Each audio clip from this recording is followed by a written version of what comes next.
CM Jagan పై దాడి కేసులో పోలీసులు దర్యాప్తును ముమ్మరం చేశారు. ఈ దాడికి ఎవరు పాల్పడే అవకాశం ఉందన్నది ఆరా తీస్తున్నారు. గతంలో ఇలాంటి దాడులకు పాల్పడిన పాత నేరస్తులను విచారిస్తున్నారు. రౌడీ షీటర్లు, గంజాయి బ్యాచ్లను ప్రశ్నిస్తున్నారు. ఘటన జరిగిన రోజు ఆ ప్రాంతంలో అనుమానాస్పదంగా ఎవరైనా తిరిగారా అన్నది ఆరా తీస్తున్నారు. స్థానికుల నుంచి స్టేట్మెంట్ రికార్డ్ చేస్తున్నారు. గత వారం రోజులుగా ఆ ప్రాంతంలో ఎక్కువగా తిరిగిన వారి వివరాలు తీసుకుంటున్నారు. 24 సీసీటీవీ ఫుటేజ్లను పరిశీలించి అనుమానితులను గుర్తించే పనిలో క్లూస్ టీం ఉంది. ఇటు సెల్ టవర్స్ నుంచి డేటా తీసుకుని విశ్లేషిస్తున్నారు ఫోరెన్సిక్ నిపుణులు. దాడి తర్వాత ఆ టవర్స్ నుంచి వెళ్లిన ఫోన్ కాల్స్ పై ఆరా తీస్తున్నారు. వివేకానంద స్కూల్ ప్రాంగణం నుంచే రాయి దాడి జరిగినట్లు ప్రాథమిక నిర్ధారణకొచ్చారు పోలీసులు. బస్సుకి 20 నుండి 30 అడుగుల దూరం నుంచే దాడి జరిగినట్లు గుర్తించారు.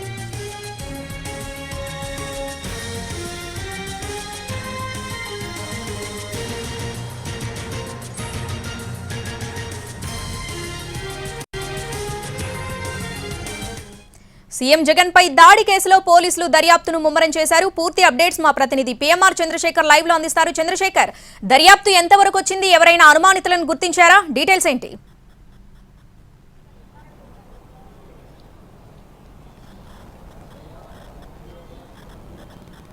శ్రావణి, ఇప్పటివరకు అయితే మనకు అందుతున్న సమాచారం మేరకు అనుమానితుల్ని గుర్తించడం లేకపోతే అనుమానాలను అదుపులోకి తీసుకోవడం అన్న వ్యవహారం అయితే ఇప్పటివరకు జరిగినట్లుగా మనకు అందుతున్న సమాచారం మేరకు లేదు. కానీ దర్యాప్తును మాత్రం విపరీతంగా ముమ్మరం చేశారు. వీలైనంత త్వరగా నిందితుల్ని అదుపులోకి తీసుకునే ప్రయత్నం కూడా చేస్తున్నట్లుగా మనకు అందుతున్న సమాచారం మేరకు తెలుస్తుంది. ఓవరాల్గా రకరకాల యాంగిల్స్లో ఈ దర్యాప్తు కొనసాగిస్తున్న పరిస్థితి కనిపిస్తుంది. ఎవరు చేసి ఉంటారు, ఎవరు చేయించి ఉంటారన్న అంశంతో పాటుగా దీనికి నిందితులుగా ఎవరెవరు ఉన్నారన్న అంశానికి సంబంధించి కూడా కూలంకుషంగా మొన్న ఎప్పుడైతే దాడి జరిగిందో అప్పటి నుంచి కూడా పూర్తి స్థాయిలో పోలీసులు ఎంక్వైరీ చేస్తున్నట్లుగానే కనిపిస్తోంది. నిన్నైతే ఏకంగా సింగనగర్ ప్రాంతంలో ఎక్కడైతే డాబాకోట్ల సెంటర్ ఎక్కడైతే ఈ దాడి జరిగిందో, సీఎం జగన్మోహన్ రెడ్డి మీద రాయి దాడి జరిగిందో, ఆ రాయి దాడి జరిగిన ప్రాంతాన్ని జల్లెడ పట్టిన పరిస్థితి పోలీసుల్లో కనిపించింది. మొత్తం దాదాపు 6 బృందాలుగా ఏర్పడిన పోలీసులు, 20 మంది పోలీసులు 6 బృందాలుగా ఏర్పడ్డారు. వీళ్ళందరూ కూడా టాస్క్ ఫోర్స్ నేతృత్వంలో ఈ దర్యాప్తు అనేది కొనసాగుతోంది.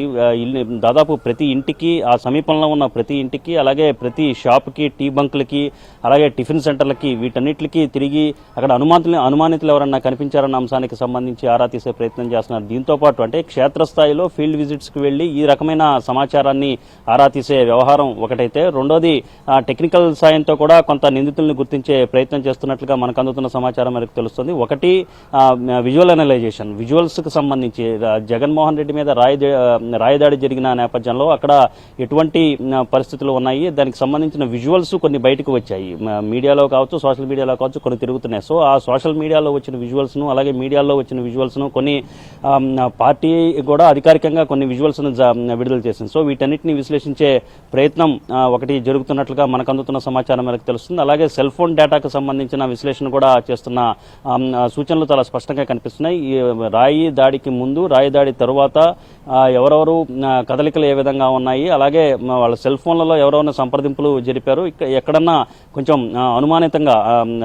అనుమానితంగా ఏదన్నా కనిపిస్తే అటువంటి వాళ్ళని పికప్ చేసి వాళ్ళని ప్రశ్నించడానికి కొన్ని చర్యలు తీసుకోవడానికి కూడా అంతా రంగం సిద్ధం చేసినట్లుగా పోలీసుల వైపు నుంచి కనిపిస్తుంది. ఇక సీసీ ఫుటేజ్ విషయానికి వచ్చేసరికి, సీసీ ఫుటేజ్ విషయం అంటే ఎక్కడైతే వివేకానంద సెంటినరీ స్కూల్ సమీపంలోనే ఈ దాడి జరిగింది కాబట్టి ఆ వివేకానంద సెంటినరీ స్కూల్ కేంద్రంగానే అక్కడ ఏదన్నా రెక్కీ నిర్వహణ లాంటిది లేదా అక్కడి నుంచి దాడి చేశారన్న భావన కూడా కలుగుతున్న నేపథ్యంలో, ఒక అభిప్రాయానికి వచ్చిన నేపథ్యంలో వివేకానంద స్కూల్లో మొత్తం 12 సీసీ కెమెరాలు ఉన్నాయి. ఆ 12 సీసీ కెమెరాలకు సంబంధించిన ఫుటేజ్ని విశ్లేషించినప్పటికీ పెద్దగా అక్కడ ఆధారాలు లభ్యమైనట్లుగా కనిపించలేదు. ఈ నేపథ్యంలో ఏ విధంగా వచ్చి ఉంటారు, నిందితులు ఏ విధంగా అక్కడికి వచ్చి ఉంటారు, అలాగే రాయదాడి ఏ విధంగా చేసుకుంటారన్న అంశానికి సంబంధించి కొంత డీటెయిల్డ్ అనాలిసిస్ చేస్తున్న పరిస్థితి కనిపిస్తుంది. ప్రస్తుతానికైతే మనకు అందుతున్న సమాచారం మేరకు ఎఫ్ఐఆర్లో వెల్లంపల్లి ఇచ్చిన ఫిర్యాదు మేరకు చూస్తామంటే ఏదైతే క్యాట్ బాల్ ద్వారా లేక